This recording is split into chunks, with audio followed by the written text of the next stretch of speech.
was tremendous in Game 5, which forced this one. Suns early on, aggressive. That was the big word Tim Legler was talking about as we were watching this game, and he was keeping his notes. Mikal Bridges up top. Chris Paul had been miserable shooting it from beyond the arc, but he was hot. Jay Crowder, too. Suns were 17 of 22 off passes in the first half, 17 assists. They led by 9. Jay Crowder, big game. He hits from deep and has a little something to say to the front row crowd.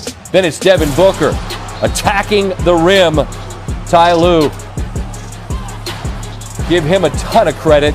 You lose one of the best players in the world and your guys close out the 1 seed and force this to 6 games. Down by 13, make it 10. The 3 hit by Marcus Morris Sr. Fans trying to keep in it. Batum, corner 3 off a good pass, had to have it. They got it. We've seen this Clipper team go on bursts. Ballmer, whoa.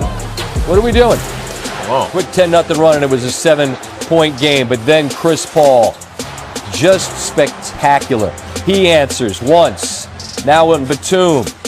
Again, Paul had not shot it well in this series from 3, but was just locked in this one. He scored or assisted on 16 of the 31 in the third, and they've got a big lead, and it is only going to grow. Paul on the drive. Again, Paul on the drive, and here it's just the okey-doke. You understand Morris thinks he's looking towards the corner. Boogie's looking for somebody else. What are we doing? And it is a big lead, step back, and all 3 of these. The and one, the Suns up 19 after the free throw. And with Phoenix getting 3 more from Paul, as he walks by Patrick Beverley, whatever it is he said, you just cannot do that. Patrick Beverley shoves Paul in the back, given a technical. He heads to the locker room. Paul with 31 in the second half. Now Booker burying that one. Paul George being acknowledged for what he gave this Clipper team. Again, Kawhi obviously out. And Chris Paul, to the roars of his family and the Suns fans in the building in an emotional moment, is Monty, Chris Paul, naturally Lil Wayne in the building. Of course, baby, we move like lasagna, right? Silence. That was a while ago. All right, trophy presented. Afterwards, Ty Lue on the losing side of it on what he'll remember most about this season. Being down 0-2 against Dallas, fighting back and competing to win that series. Being down 0-2 against, Utah, doing the same thing.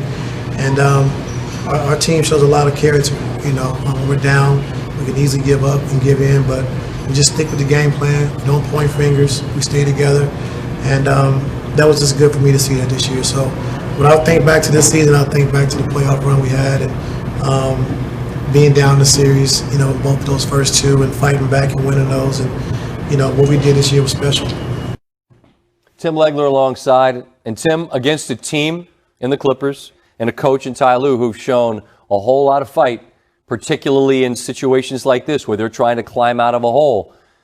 Phoenix wants no part of a Game 7 at home where all the pressure would have been on their shoulders. Their stars weren't going to let it happen. What'd they do? No, they weren't. And look, I said before the game, this was going to be Chris Paul's night. He hadn't played well. He had not shot well. Nope. He has capable of doing what he did tonight offensively. He and Booker were special in this one. And I like some of the wrinkles that they added in this game. And here's one of them. And this is so unique. This is the kind of treatment Steph Curry normally gets, where you get the defender literally on the high side. Patrick Beverley's just trying to keep Devin Booker from coming anywhere up here to receive the basketball. So they put a little wrinkle in. You put DeAndre Ayton in the middle.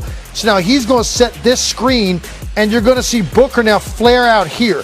And that's going to force Patrick Beverley to come over the top So now when Booker catches this, he's already got Patrick Beverley behind him. Love the wrinkle. Catches it. Nice little flare. Now as he looks up, now it's just this little snake dribble into this 15-footer. That's his favorite spot on the floor. This little pull-up. This is an and one. This was Devin Booker cooking in the first half. But then, Scott, we talk about this run that the Clippers went on after it got cut to 7, and that's what we're looking at right here. A 7-point game.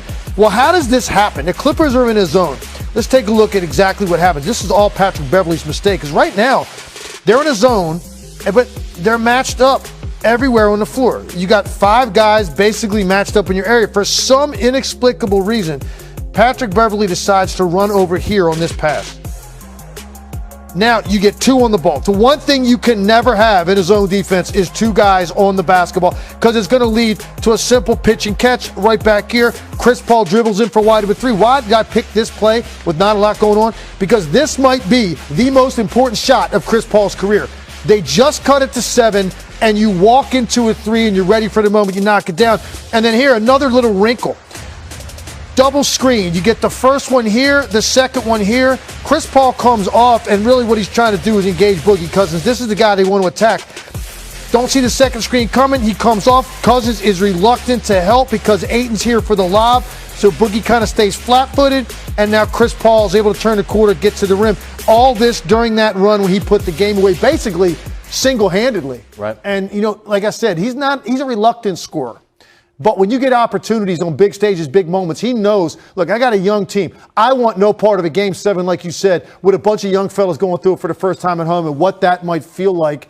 He wanted to take care of business tonight, and he did in a huge way after the Clippers made that run to make it look like it was going to get very interesting. You know me well, and you know how little I like the whole idea of legacy. It's what you are when you're done, in my opinion, and how the conversation can get exhausting, frankly, about what players need to do. It's a team sport. A lot has to happen.